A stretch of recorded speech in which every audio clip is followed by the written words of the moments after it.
Olá, meus amados irmãos, a paz do Senhor a todos. Nós engrandecemos a Deus por esse dia 30 de agosto de 2023, quando estaremos realizando a nossa aula de número 166. Desde já queremos dar as boas-vindas àqueles irmãos que estarão conosco nesta transmissão ao vivo através do Instagram CETADB e também já aproveitar para saudar aqueles que posteriormente, não é? Estarão também assistindo esta aula aqui pelo Instagram e também através do nosso canal CETADB no YouTube. Todos vocês sejam muito bem-vindos para juntos nós passarmos aqui, né, este momento abençoado na presença de Deus e podermos aprender a respeito da palavra do Senhor com a participação do pastor Ciro Zibordi. Com certeza será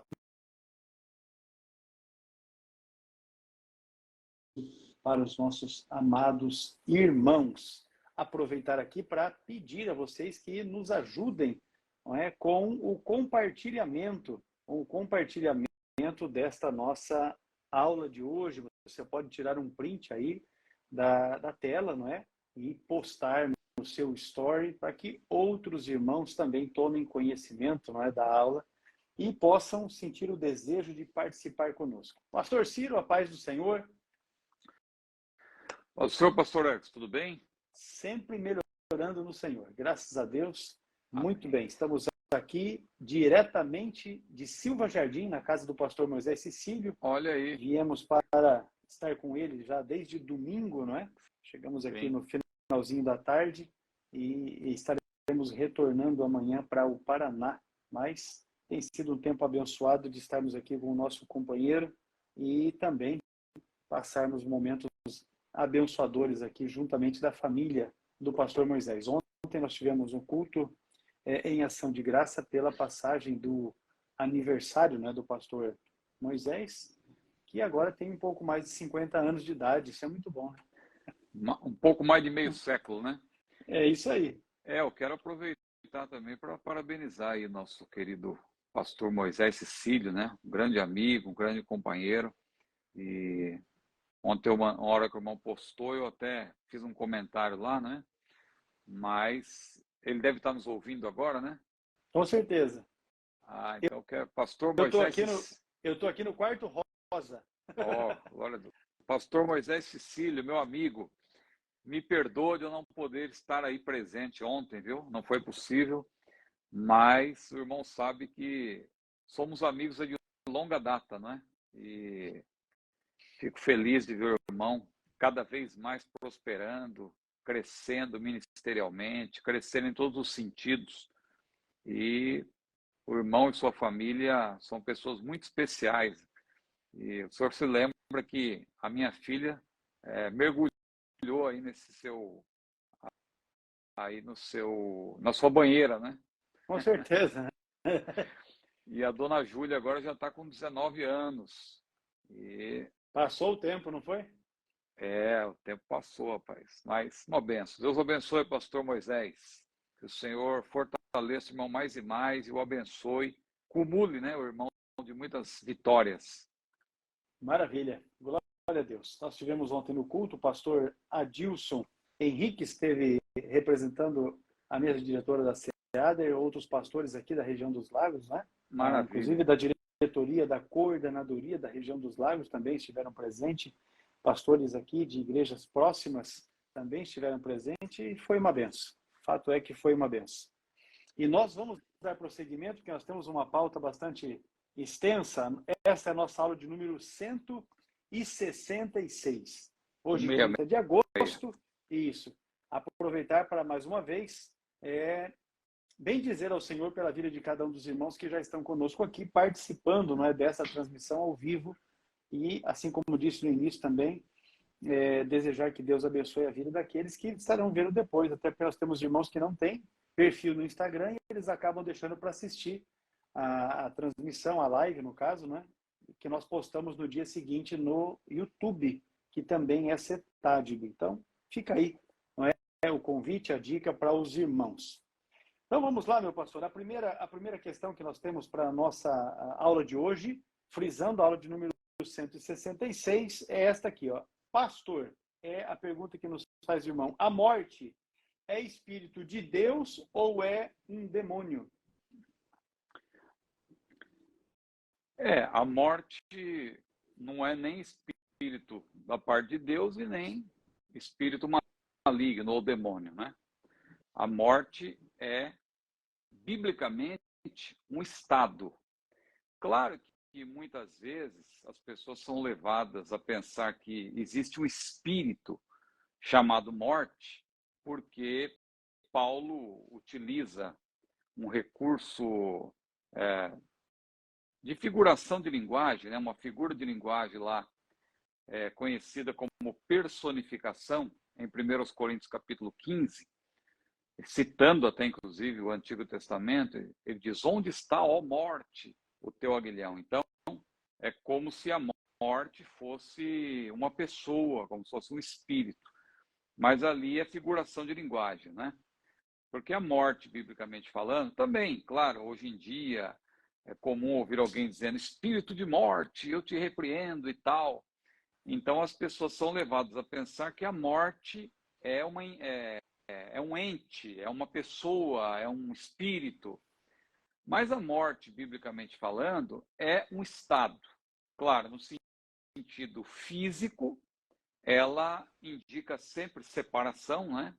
E no sentido físico, a morte é a separação entre a parte material, o corpo, e a parte espiritual ou a parte psíquica, né? Lembrando que espírito e alma, claro, constituem o homem interior. Nós estamos até estudando isso na escola dominical, mas são partes distintas, embora inseparáveis, são distintas.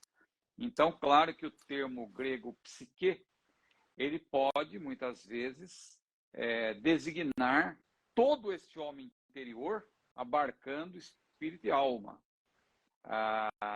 Assim como também o termo pneuma, em alguns casos, o termo para espírito, no grego, pode designar também tanto espírito quanto alma. E em alguns casos, claro, eles têm uma definição particular, específica.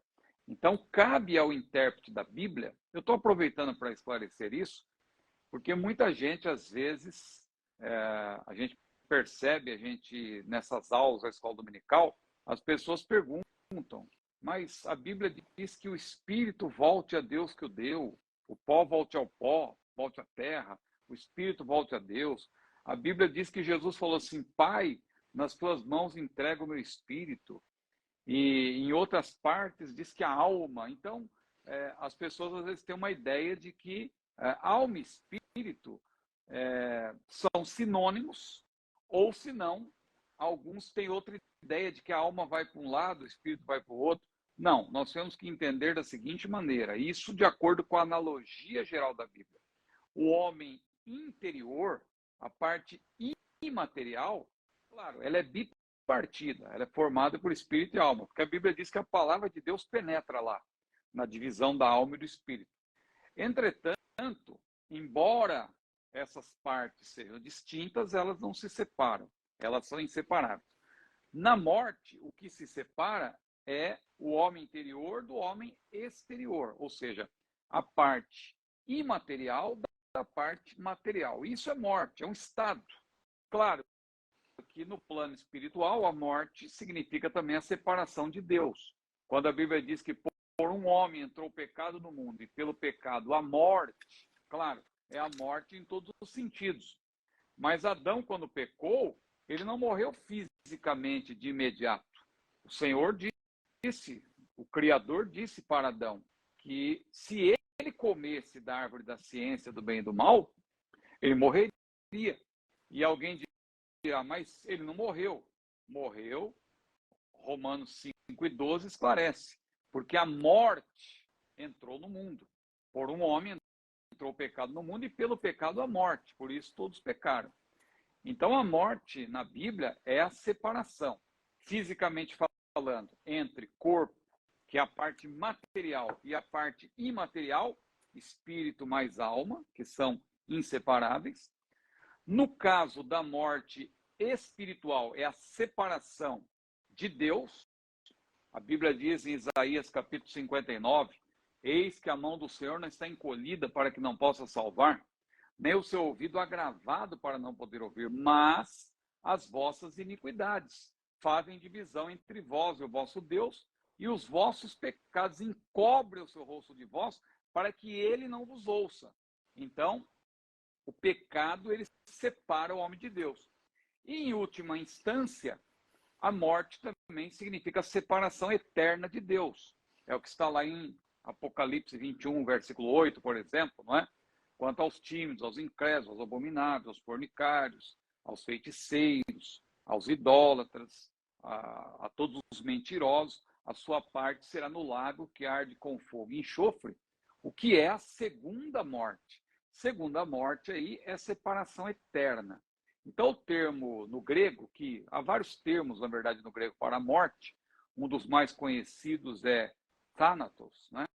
Esse termo thanatos, ele é, na verdade, um termo que é muito conhecido, porque faz parte de algumas palavras que nós conhecemos, como outro dia nós até falamos aqui de eutanásia, né?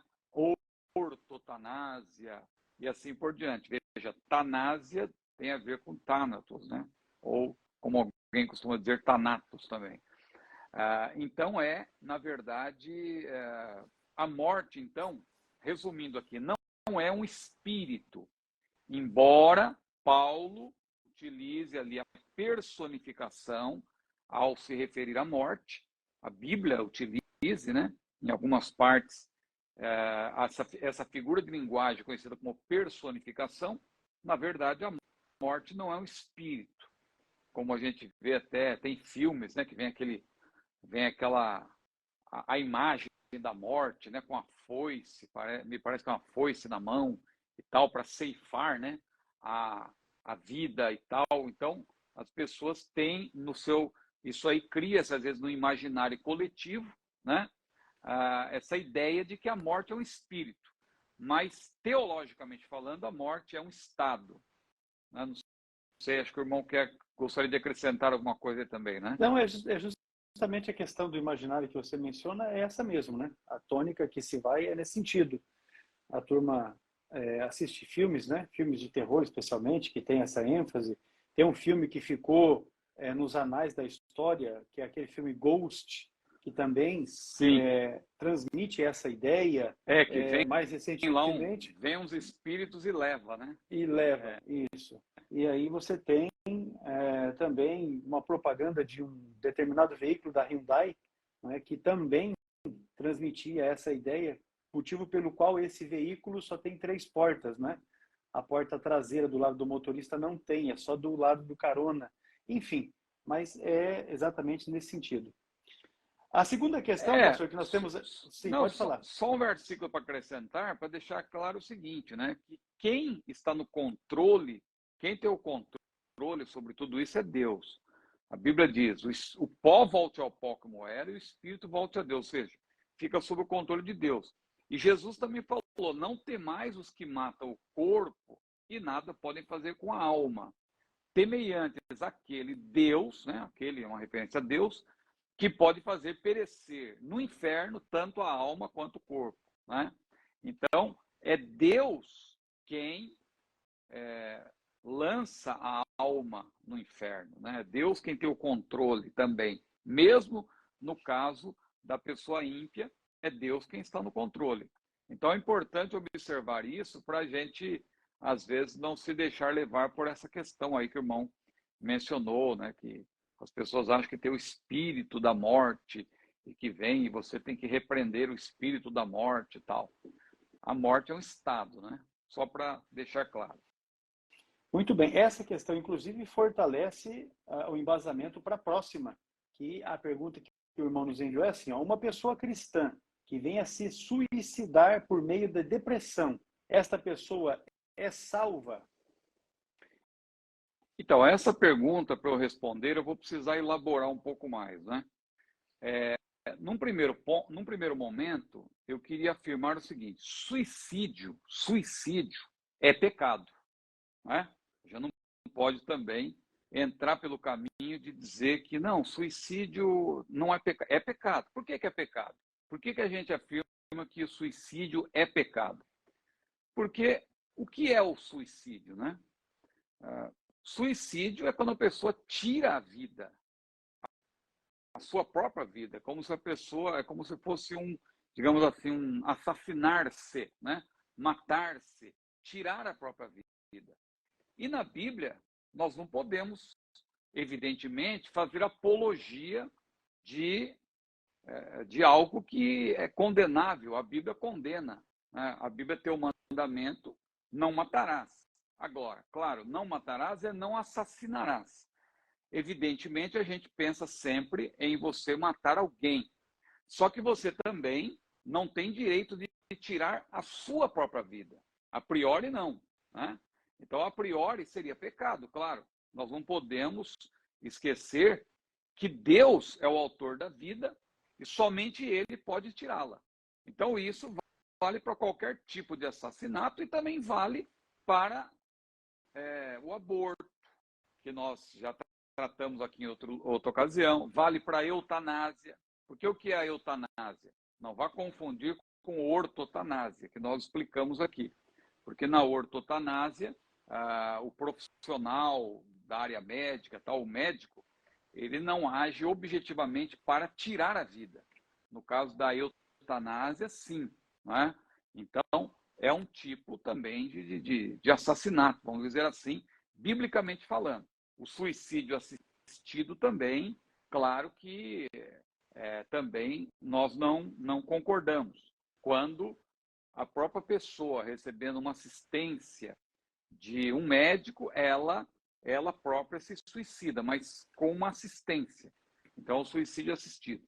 Então, tudo isso, para nós, biblicamente falando, não é correto. Então, só que nós temos que tratar a questão de maneira mais ampla. Veja a pergunta do nosso irmão. Uma pessoa cristã que venha se suicidar por meio de depressão, essa pessoa é salva? Então, veja, primeiro ponto, suicídio, a rigor, seria um pecado. Ficou claro isso, pastor Edson? Eu quero Com certeza. alguma coisa? Não, com certeza. Tá? Esse é o caminho mesmo. Então, suicídio, a priori, claro, é pecado. Nós não podemos negar isso. Porque tirar a vida, mesmo que seja a própria vida, é pecado. Você não pode tirar a vida de outrem e não pode também tirar a sua própria vida. Não cabe a você decidir sobre isso. Agora, suicídio é um pecado capital? É pecado, já vimos. Até que ponto o suicídio levaria alguém a perder a sua salvação? Porque a gente, quando pensa em suicídio biblicamente, a gente vai lembrar de pelo menos 2 casos em que nós podemos afirmar, ou pelo menos no caso de um deles, a gente tem certeza que foi condenado, que é, no Novo Testamento, o caso de Judas, e no Antigo Testamento, embora paire alguma dúvida ali sobre o que disse o Amalequita, né, de que ele pode estar inventando aquela história e tal, mas supondo que, de fato, Saul tenha se suicidado, né, de fato ali se lançado sobre a própria espada para matar-se e tal, depois veio a Amalequita ali, terminou o serviço, digamos, né? Mas se Saul, de fato, suicidou-se, consciente, né, e ele estava desviado da presença de Deus, claro, isso nos leva a crer que ele teria morrido condenado. É uma sugestão. No caso de Judas, fica claro que ele perdeu a salvação, porque Pedro foi muito claro ao dizer que era necessário escolher um substituto para Judas, porque ele se desviou indo para o seu próprio lugar. Então, a escolha de Judas, a escolha de substituir Judas não foi porque Judas morreu, mas porque, de fato, ele perdeu o seu lugar junto aos 12 apóstolos, junto ao colégio apostólico, porque ele apostatou. Então, fica claro que ele perdeu a salvação, né? Por essa abordagem de Pedro em Atos capítulo 2. Então, tomando como base, claro, esses 2 casos, a gente tem em mente sempre que quem se suicida perde a salvação. Então, durante muito tempo, essa abordagem foi feita com base nisso. Mas aí vem um novo elemento que a gente precisa considerar, que é o caso que está na pergunta sobre a depressão. Por quê? Porque a depressão é uma doença muito grave. É uma doença que, se não for tratada, ela tira da pessoa, seja ela quem for, a vontade de viver. A gente já tratou aqui em algumas lives também sobre a síndrome de burnout, né? A síndrome de burnout, a síndrome do esgotamento. Burnout que significa queimar-se, esgotar-se. A pessoa fica a um nível de estresse que ela acaba por perder completamente a vontade de viver. E uma pessoa nessas condições, ela não raciocina normalmente, ela se isola, ela não consegue ter uma vida normal, e a gente já ouviu falar, lamentavelmente, de até ministros, pastores, que cometeram suicídio. Claro que alguém apressadamente já julga e diz, foi para o inferno. Por quê? Quem tira a sua própria vida não tem como salvar-se. Veja o caso de Judas, veja o caso de Saul, que eu citei, veja outros casos. Mas veja, nós estamos falando aqui de uma situação diferente, porque depressão é coisa séria. Depressão é uma doença, repito, se não for tratada, tira da pessoa a vontade de viver. Aí, um quarto elemento que eu quero abordar agora sim, a questão da perda da salvação. A salvação se perde, é um outro assunto que nós tratamos aqui. É possível perder a salvação? Tem um grupo de teólogos aí de outra tradição, os calvinistas, para ser bem claro, eles são peremptórios. Não, uma vez salvo, salvo para sempre. Se a pessoa perdeu a salvação, porque ela nunca foi salva. Mas nós temos um outro entendimento, porque biblicamente falando, nós vemos que a pessoa está segura, claro, na mão de Jesus. Jesus falou, as minhas ovelhas ouvem a minha voz, eu conheço, elas me seguem, e dou-lhes a vida eterna, e nunca hão de perecer, e ninguém as arrebatará da minha mão. Então, ninguém pode tirar da mão de Jesus o salvo. Só que, quando você lê atentamente Hebreus, por exemplo, tem vários textos, Hebreus capítulo 3, Hebreus capítulo 6, Hebreus capítulo 10, você vai ver que quando alguém despreza a salvação, quando alguém mesmo sendo salvo, 2 Pedro capítulo 2 também mostra isso, porque a Bíblia fala daqueles que negam até mesmo aquele que os resgatou. O verbo resgatar ali é muito forte.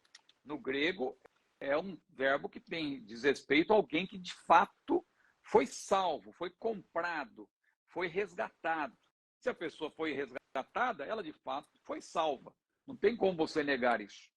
Então, uma pessoa que foi salva, que rejeita a salvação. Ah, não, mas o salvo nunca vai rejeitar a salvação.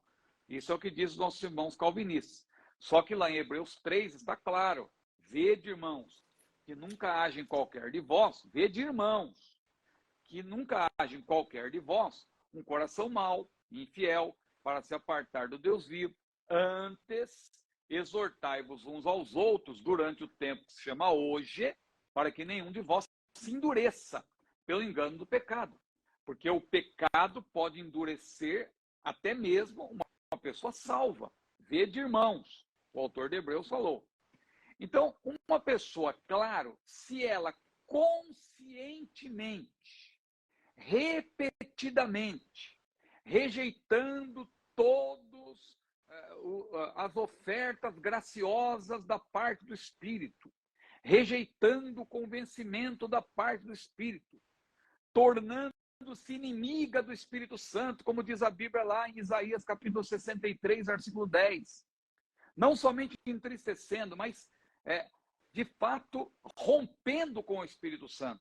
Se uma pessoa age dessa forma, ela não faz caso da sua salvação, então ela está abrindo mão de uma dádiva que Deus lhe deu. Não é que Deus tem prazer de tirar a salvação de alguém. É a própria pessoa que, por sua conduta, repetidamente na prática do pecado, abre mão. Agora, reunindo tudo que eu falei, uma pessoa que está em depressão, nessa condição, doente, na sua alma, essa pessoa tem condições de rejeitar de fato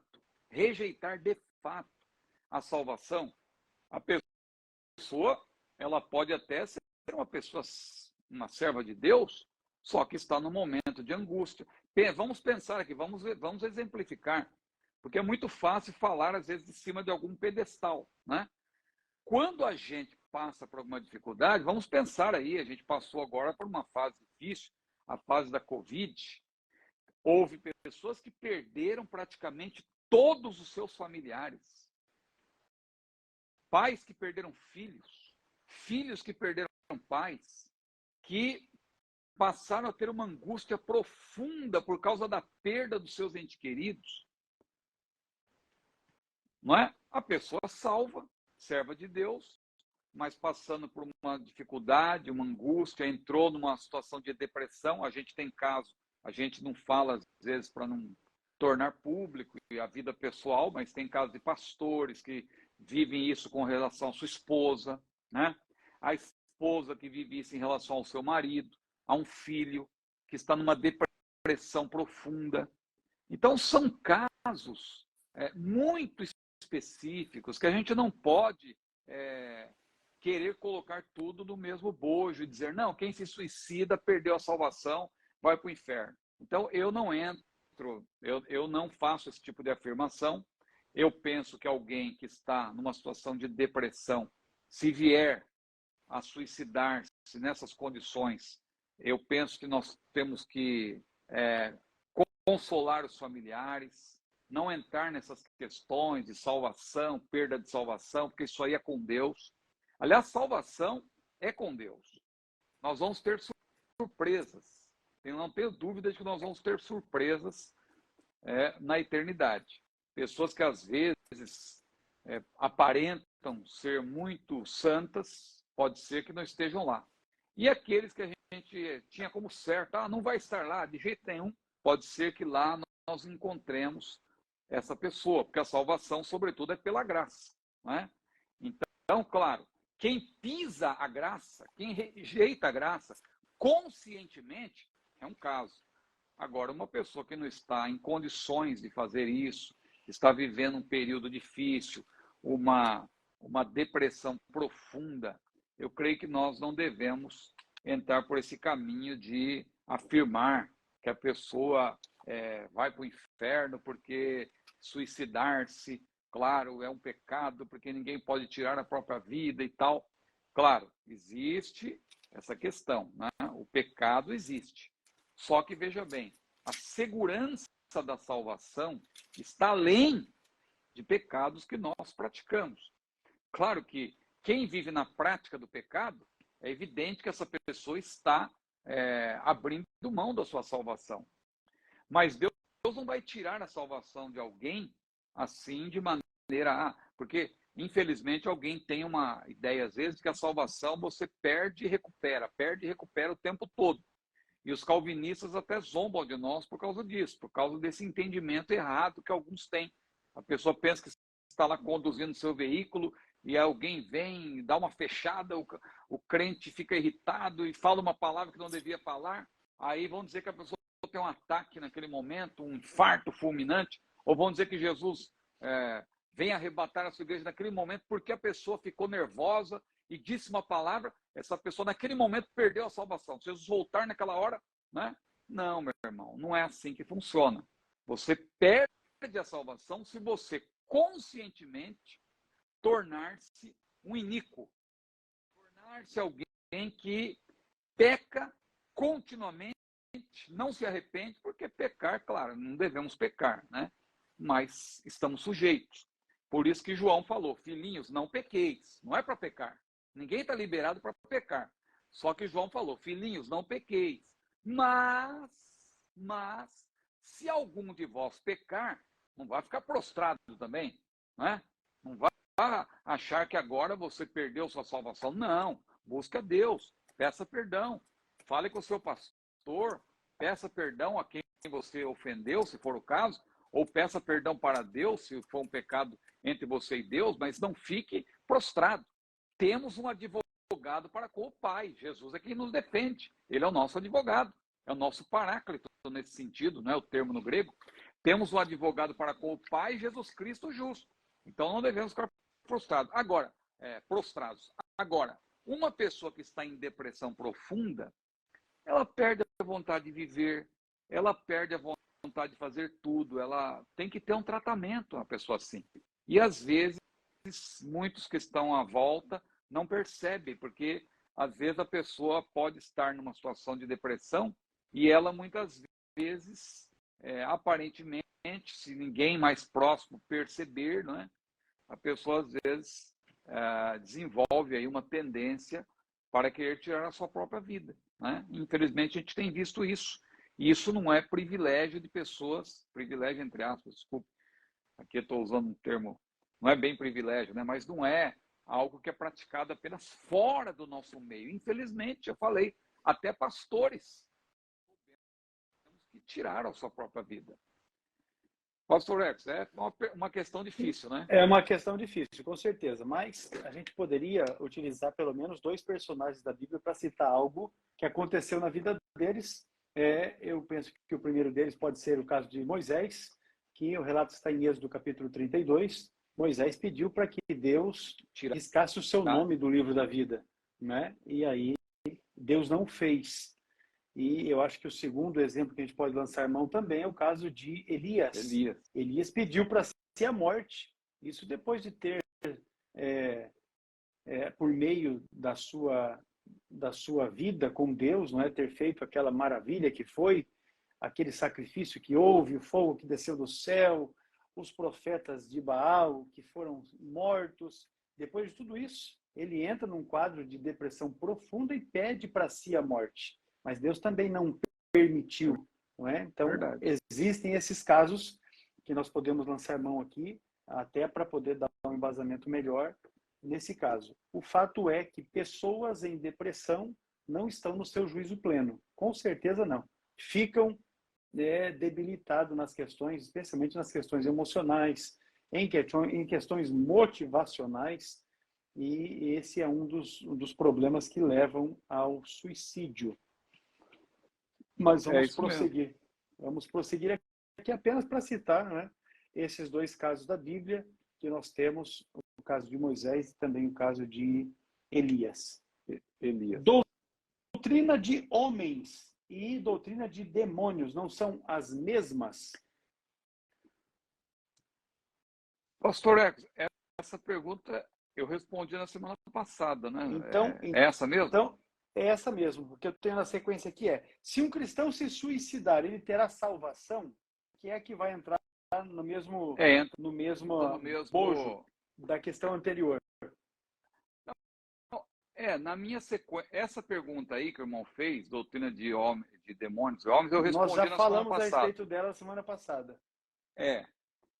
Aqui na minha sequência, não sei se a minha lista não está batendo com a do irmão, é uma pergunta sobre a diferença entre o Evangelho da Graça e o Evangelho Eterno, né?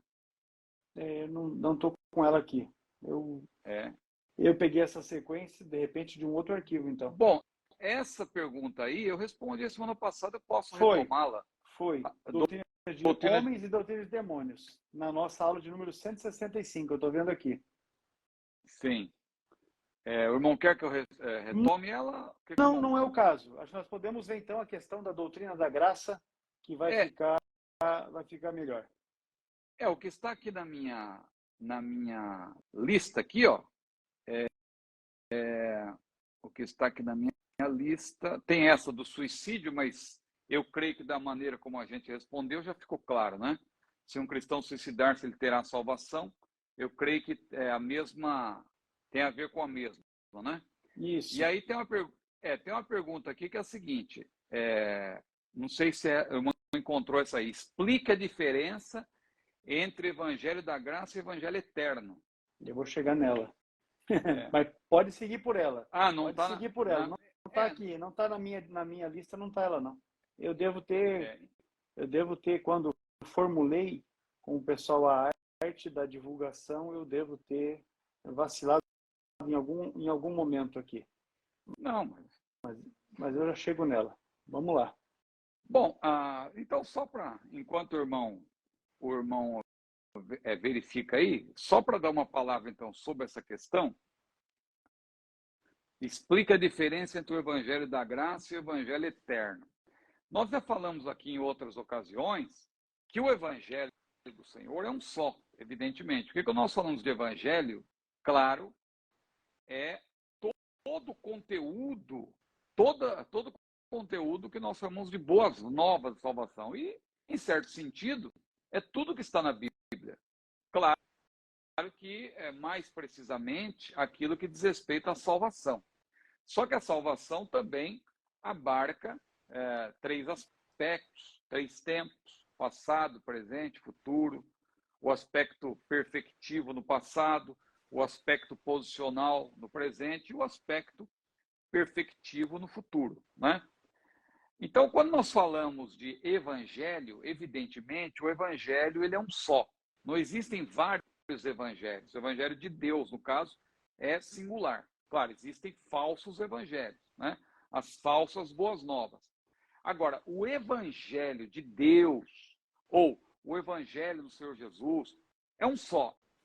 Ele recebe adjetivos diferentes quando se quer dar um destaque. Isso também acontece com a própria palavra, né?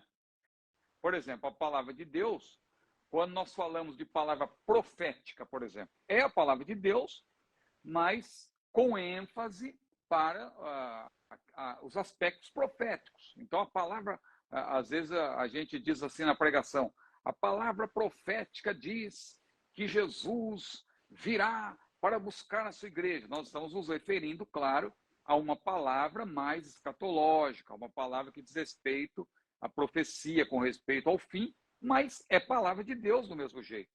Então, a palavra de Deus é chamada de palavra profética quando tem uma ênfase para a doutrina escatológica, para questões escatológicas. Da mesma forma, quando nós falamos do evangelho, o irmão pergunta sobre a diferença entre evangelho da graça e evangelho eterno. Claro que evangelho da graça é um aspecto, é uma ênfase para o principal do evangelho, né, que é o caso da salvação, que também, claro, inclui outras virtudes, como a própria misericórdia, não somente a graça.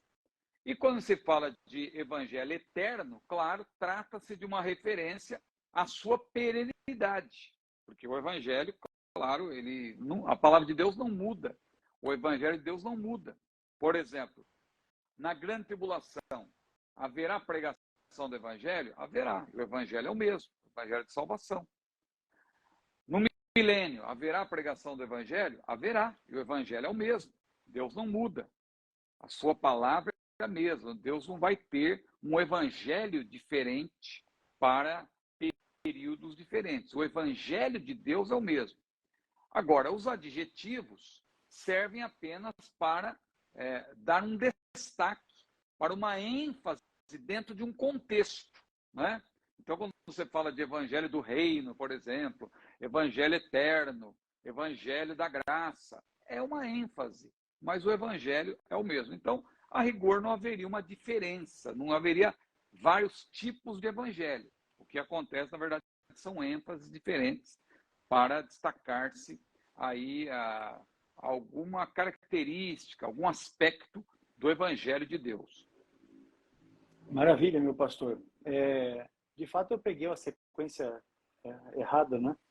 Em relação à questão que nós temos agora, levantado pelo Nazim Roberto, se um cristão suicidar-se, ele terá salvação.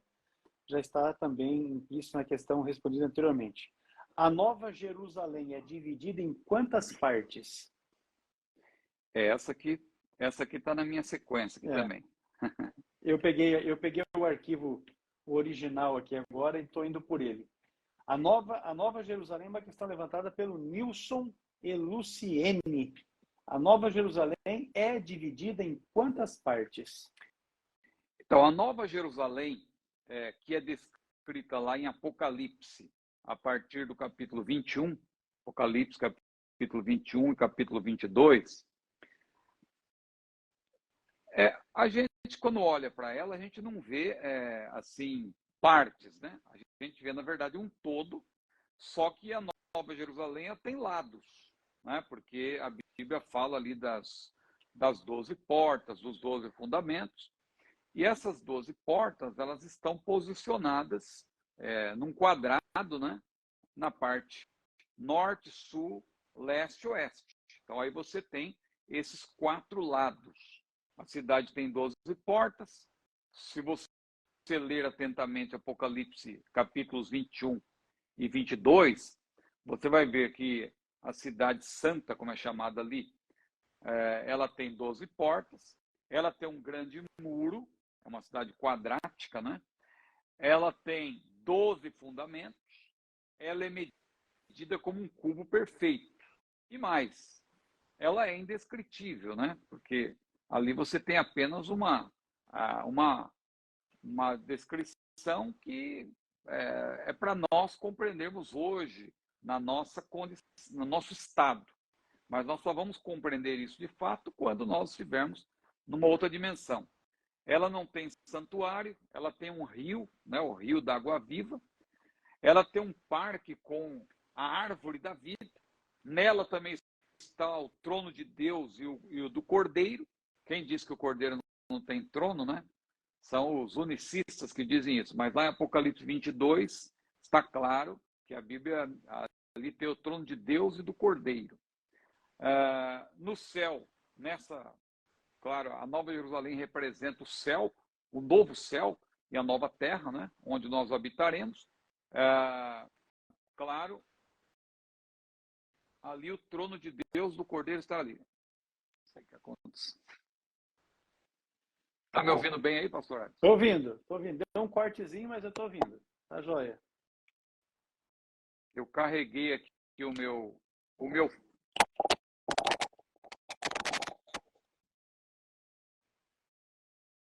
Não, agora ficou mudo.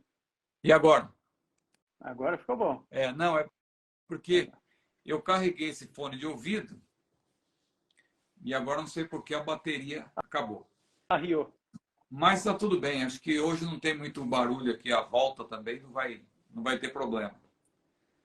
O pastor, o time aí da maioria, né? Entendi. Parece que ele não está mais disputando aí.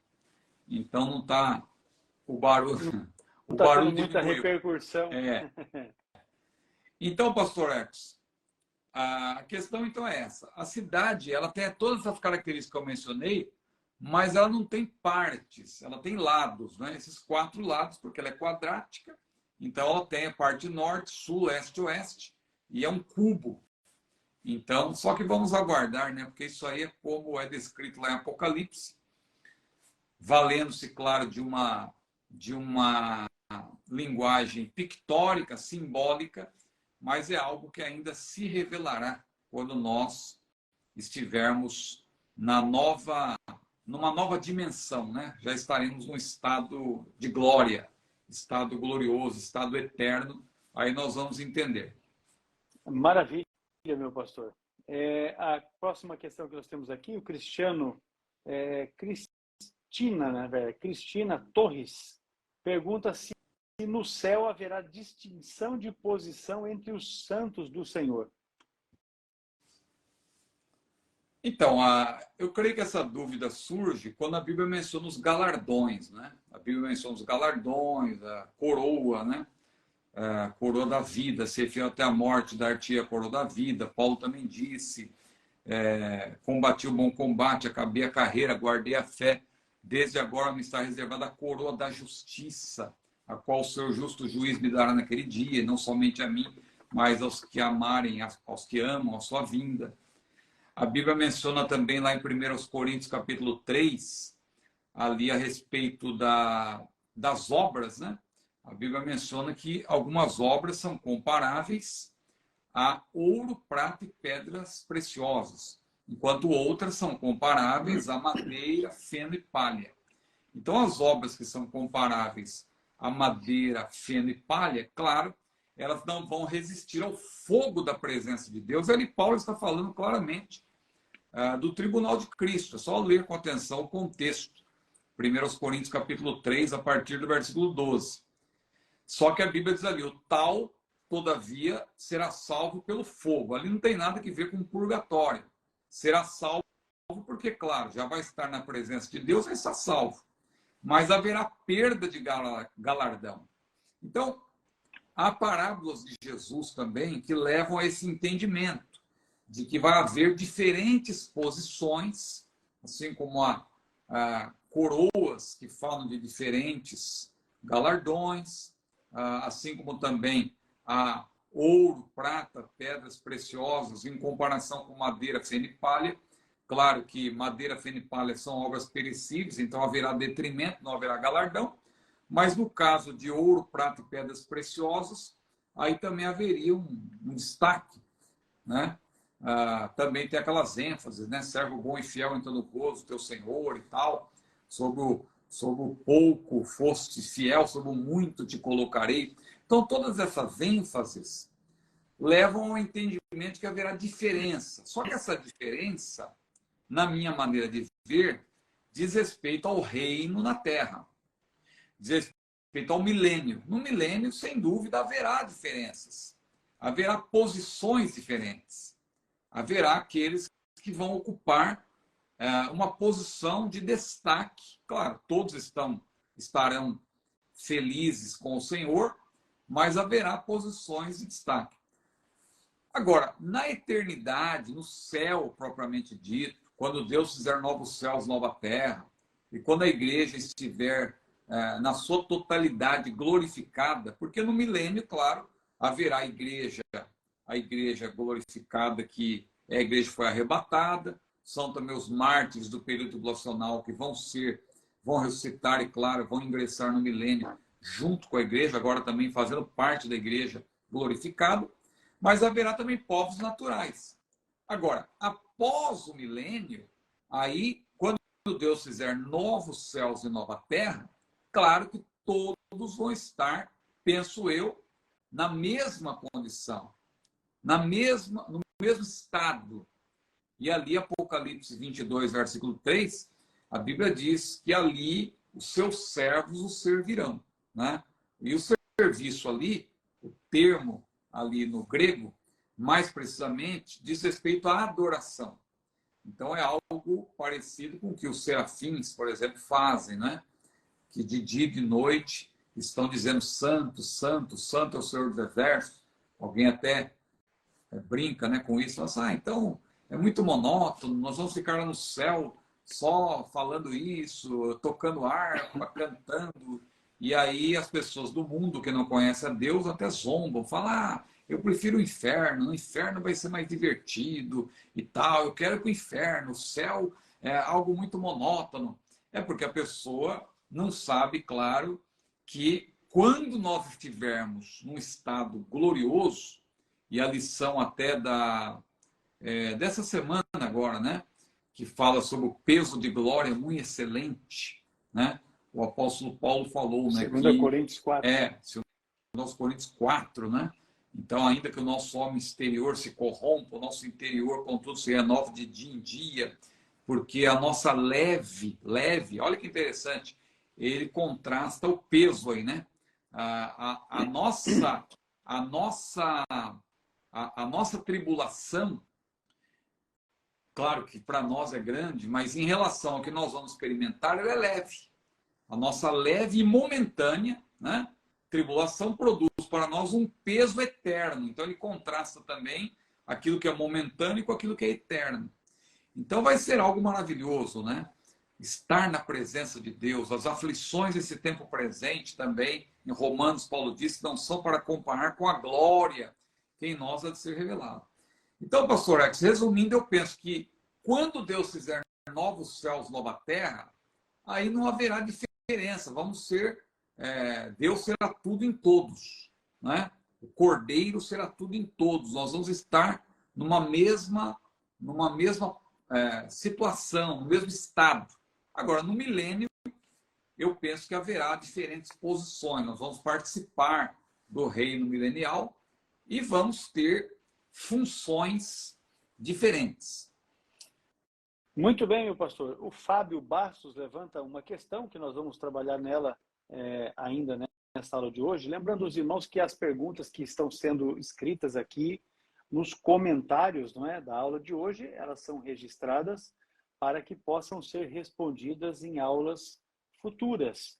Nós temos uma pauta. Essa pergunta que nós vamos responder agora é a de número 936, mas só para que os irmãos tenham uma ideia, não é, a lista ela encerra na pergunta número 1115, de 936 para 1115. Então é uma lista bastante vasta, não é?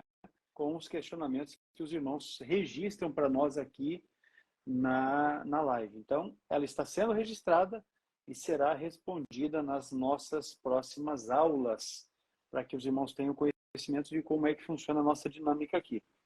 Muito bem, o Fábio Bastos levantou essa questão aqui. Poderia me explicar quantos anos o povo de Israel ficou no Egito? Na aula passada, nós tratamos de uma questão parecida e mencionamos isso. A pergunta dele é se foram 400, 210 ou 430 anos. Essa questão gera dúvidas, porque há diferentes comentários, né? E que tratam essa questão.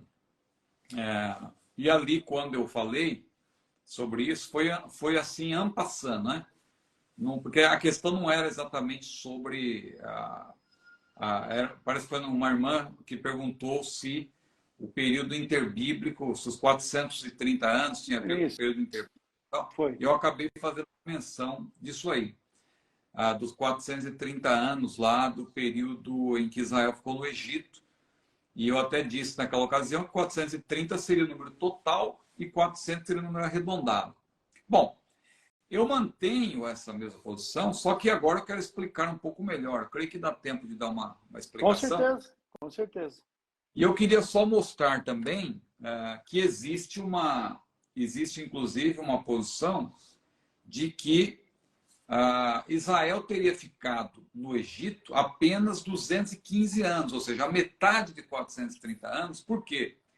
Porque se parte do texto da Septuaginta, a Septuaginta, lá em Êxodo capítulo 12, versículo 40, ela diz que a permanência dos filhos de Israel, Êxodo 12, versículo 40, só que na Septuaginta, ela diz que a permanência dos filhos de Israel, enquanto habitaram na terra do Egito e na terra de Canaã, foi de 430 anos. Então, por conta disso, alguém supõe, alguns teólogos, parte desse pressuposto, apenas essa menção aí que foi acrescentada na Septuaginta, de que, não no texto hebraico original, mas na Septuaginta tem essa menção, essa ênfase, né, da terra de Canaã, só que alguém aí parte do pressuposto de que os 430 anos acaba dizendo respeito também ao período em que, desde o período em que Abraão recebeu ali a chamada de Deus e tal, e então seria 215 anos na terra de Canaã e mais 215 a partir do momento em que Jacó desceu com a sua família para o Egito, né? Então, só explicando aqui essa posição, essa abordagem, na verdade, encurta o período de Israel no Egito, dividindo por 2, né? Então, 430 a 215 na terra de Canaã, desde Abraão, desde a chamada de Abraão, na verdade, e mais 215 propriamente que o povo de Israel teria ficado no Egito. Mas eu afirmo, na verdade, que esses 430 anos diz respeito a todo o período no Egito, de fato, né?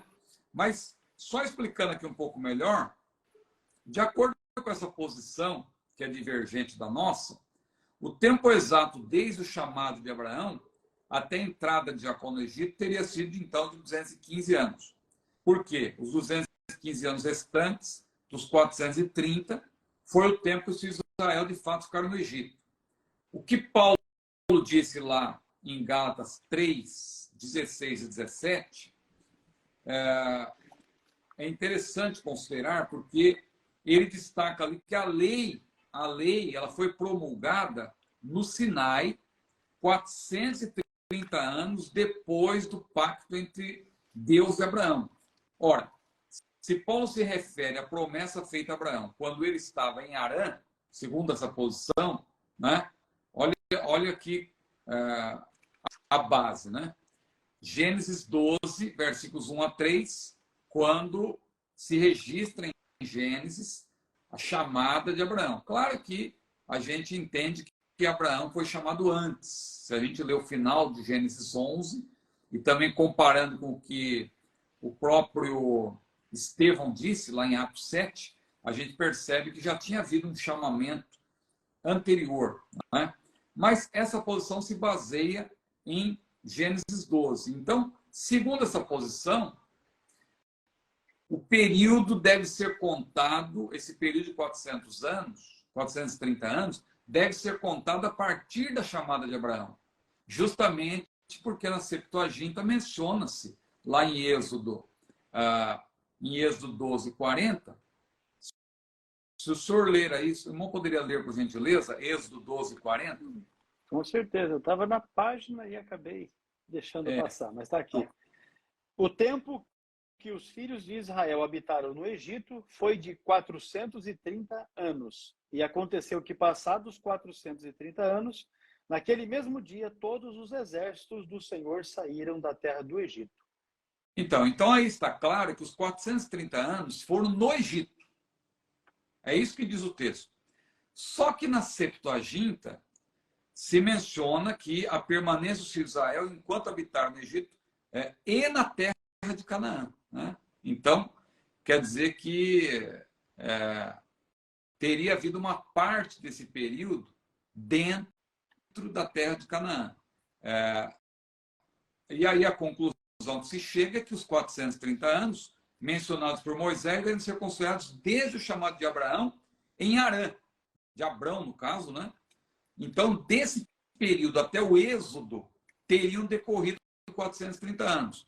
Nesse caso, fazendo aqui um cálculo, veja, não é a minha posição essa, eu só estou dizendo para se entender. Os 430 anos começam, então, quando Abraão foi chamado para sair de Harã em direção à Terra Prometida. Aí tem outra passagem que fala dos 400 anos.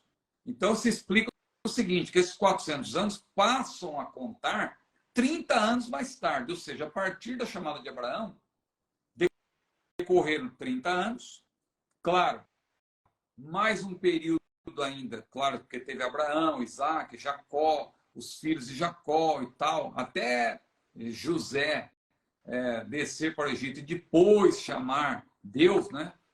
Também preparar tudo para que Jacó descesse com seus filhos para o Egito e se estabelecessem lá. Então, 400 anos passam a ser contados a partir dos 30 anos mais tarde, depois da chamada de Abraão, quando Isaac já estava, né, com 5 anos. Acontece ali brigas, conflitos entre as mulheres de Abraão e os 2 filhos e tal. E aí, essa é a explicação que, sinceramente, ela é bem fora da realidade. Qual que é a explicação plausível que nós falamos? 430 anos, o total é 400 arredondado. Por quê? Porque Gênesis 15, 13, a profecia diz respeito ao período, de fato, da permanência no Egito. Diz o texto: então disse Abraão, saibas e certo que peregrina será tua descendência em terra alheia, e será reduzida à escravidão, e será afligida por 400 anos. Foi o que Deus falou para Abraão em Gênesis 15. Ou seja, já tinha decorrido muito tempo desde a primeira chamada. Em Gálatas 3, 16, 17, Paulo, então, ele faz esse contraste entre esses 2 principais estágios, ou seja, a história dos descendentes de Abraão, né, tem esses 2 principais estágios, o da promessa e o da lei. Porque Paulo diz que 430 anos até a promulgação da lei no Sinai. Então, todo esse período de 430 anos tem que ser contado com Israel dentro do Egito. 430 anos antes da promulgação da lei no Sinai, né? Então, de fato, o aparecimento final de Deus a Jacó, a fim de reafirmar a promessa abraâmica, ocorreu um pouco antes de Jacó sair de Canaã e indo para o Egito. Isso foi lá no ano 1876 a.C. Então, conclusão. Não sei se ficou claro que eu acabei falando muito da outra posição, mas o total de 430 anos é exato. Na verdade, e o encontro entre o povo de Israel e o Senhor, no Monte Sinai, ocorreu veja bem, após os 400 anos no Egito, e precisamente após os 430 anos do último aparecimento de Deus a Jacó, ainda em Canaã. Aí a gente entende o porquê que tem esses 430 anos total e 400 que é já a partir do momento, né, em que o povo de Israel estava estabelecido no Egito. Mas os 430 anos já começam a contar quando Jacó, que é descendente de Abraão, né? Então Jacó, quando Deus falou pela última vez com Jacó, é ali que passa a ser contado,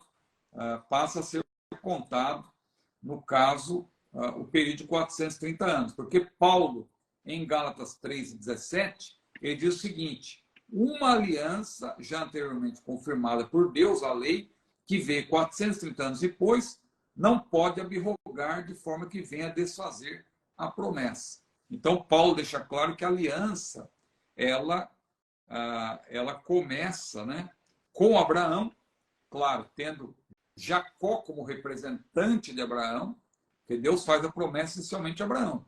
Só que o último a falar com Deus da linhagem de Abraão é Jacó, nesse caso, e aí sim começa a ser contado o período de 430 anos, que teve o período de 400 anos, mais precisamente, dentro da terra do Egito.